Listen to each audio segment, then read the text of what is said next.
I don't know what the fuck this video is called. Okay, the last light before eternal darkness. Okay, the last light before eternal darkness. I'm gonna keep the intro in of me reading what the title was. Shout out to my homies in Australia, bro. Gang shit, you already know how we do. I'm just kidding. Do y'all have gangs in Australia? Oh, we'll get into that later.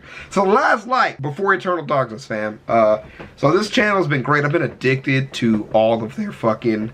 So what I know about light, I took a couple of classes. We kind of covered this type of stuff, and they talked about how energy moves and how light waves travel and stuff like that, and how it never really stops moving.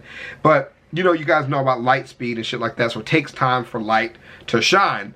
And so, you know, like when a star dies or the light goes out, it actually takes time for us to even be able to see that, right? Because the light has to travel for us to see it. So I don't know what this video is about, but I'm hoping it takes that kind of take on it, so I can learn a little something that I'm interested about. But let's get into it. The animation style is absolutely fantastic. Check out the YouTube channel in the description down below. And Guala Guala. Yeah, hell yeah, let's do it.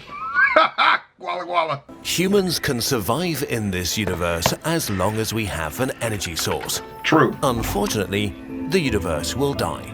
It will happen slowly, over many billions of years, but it will happen. On a universal timescale, stars like our sun will be gone in no time. Luckily, there are places that will exist practically forever from a human perspective. The corpses of dead stars. White dwarfs. Yeah. They could be humanity's last home right before the death of the universe. What are these strange things, and what happens when they finally die? Alright, I'm ready. Hook me up. Do me solid. How long stars live varies drastically, depending on how massive they are. For example, really massive stars burn hot and fast, dying violently in supernova a few million years after birth. Jesus. But they're the exception. 97% of all stars will end their existence as white dwarfs. There are two ways this can happen. Small stars, so-called red dwarfs, burn out over trillions of years until they eventually quietly turn into white dwarfs.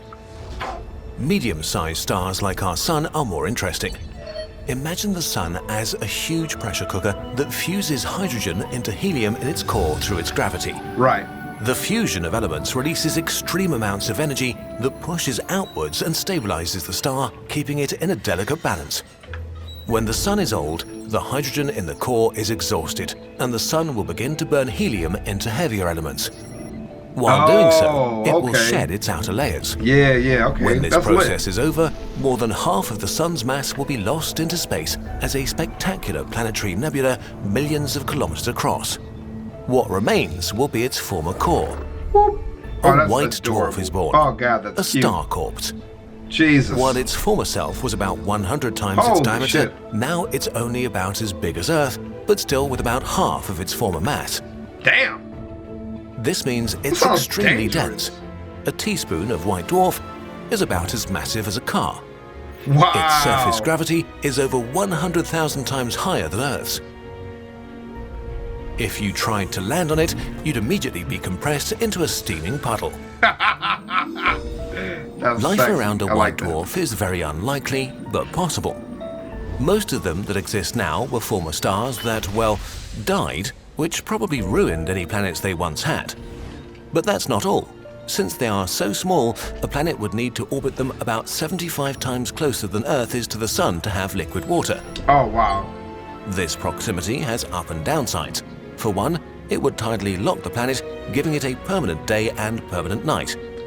Wait, what? That sucks. At the edges of these day and night zones, life could be possible. But white dwarfs have a very stable energy that's right, because in the output, night, so they might in the daytime, it will be way too fucking hot. Stop saying dead stars are sexy. I mean, fuck you. I'll say whatever I want to say is sexy, man. That's just hot to me, dude. Put your dick in it. It's hot. It's safer to live around than many red dwarfs. This is still speculation at this point, but if we could find a white dwarf with the right conditions to settle around, we could have a home for many billions of years. But why do they shine so much longer than other star types? White dwarfs are very, very hot, up to 40 times hotter than our sun, ranking among the hottest objects in the universe. but they are not incredibly active. All the heat inside of them is trapped and has nowhere to go. Only on its outer layer can it escape into space. But space is mostly empty, so heat can't be transferred by conduction. The only way energy can escape is by radiation.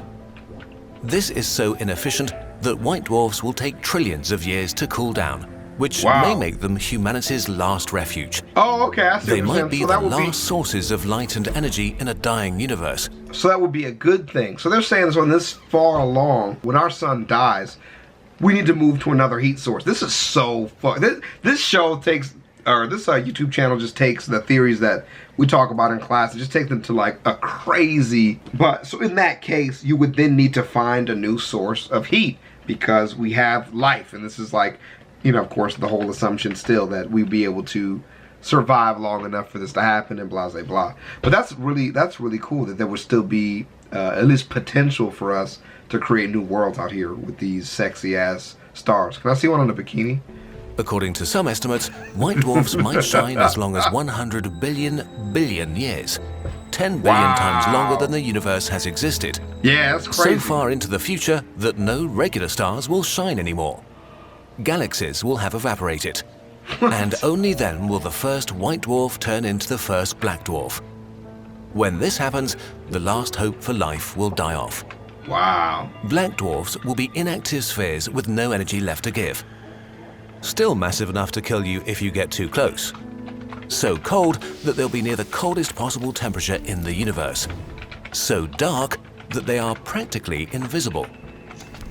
The universe will enter its last stage, heat death, that's fucking which will crazy. leave the universe unrecognizable. An absolutely dark and cold graveyard with black holes and black dwarfs scattered over trillions of light years. We don't know for sure what will happen with black dwarfs in the end. If the proton, one of the fundamental parts of atoms, has a limited lifespan, black dwarfs will slowly evaporate over many trillions of years. If the proton does not decay, black dwarfs will probably turn into spheres of pure iron via quantum tunneling over a time span so obscenely gigantic that calling it forever is okay. These iron spheres will then travel completely alone through a dark universe. Nothing new will happen anymore. So sad. Forever. That is such a sad ending, dude. What the fuck, man? While this may sound so kind depressing. of dark, this is so far away that for our purposes today, it might as well not happen at all. It doesn't matter what happens in a billion trillion years. It really doesn't. Right now, we happen to exist at an excellent time, able to be in awe about a universe filled with endless stars and light and planets, and enough time to visit them one day. Hopefully, this guy's really hopeful. Our music is finally available on Spotify and iTunes. I don't think that shit's gonna happen though, man. I don't think that we're gonna be able to get to a point through science, just the way that politics controls investments into the wonders of the world, right? I think that makes a lot of sense. And I just think because you could just never get over that hump, that shit is just not gonna be a thing. It's just not gonna happen, man. We're never gonna be able to get over that hump where we finally start to really pump money into our future. The greed in the short term, I think these people understand that get rich now because I'm gonna be dead and damn everybody else. You know what I mean? Like, that shit's just nuts. And I can't really blame a lot of people for it, because when you start talking this far into the future, you say, yo, we're trying to start this science project where we need to invest in space exploration, but we actually don't even have enough materials on Earth to build the stuff that we need to do it. Like, that's just like, okay, then what's the point?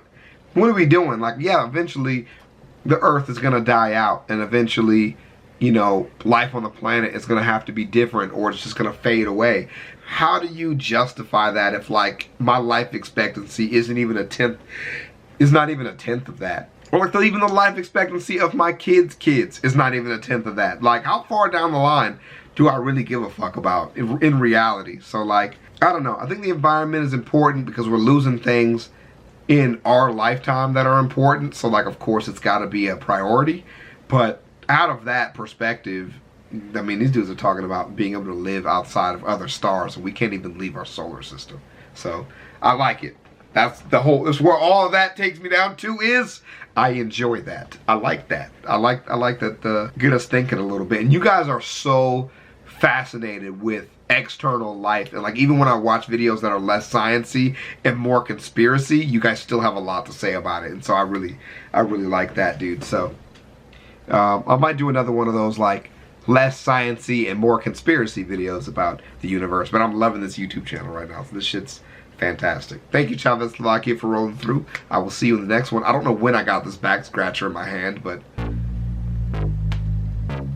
I'll see you later. Peace. Crocs, Crocs, Crocs, Crocs, Crocs, Crocs, Crocs, Crocs, Crocs, Crocs, Crocs, Crocs, Crocs, Crocs. I'm rocking Crocs. I'm rocking Crocs. I'm rocking Crocs. Wearing Crocs, boy. I'm rocking Crocs. I'm rocking Crocs. I'm rocking Crocs. Wearing Crocs, boy. My Crocs are gold. My pops is old. My Crocs got soul. My Crocs are bold. I go to church wearing Crocs.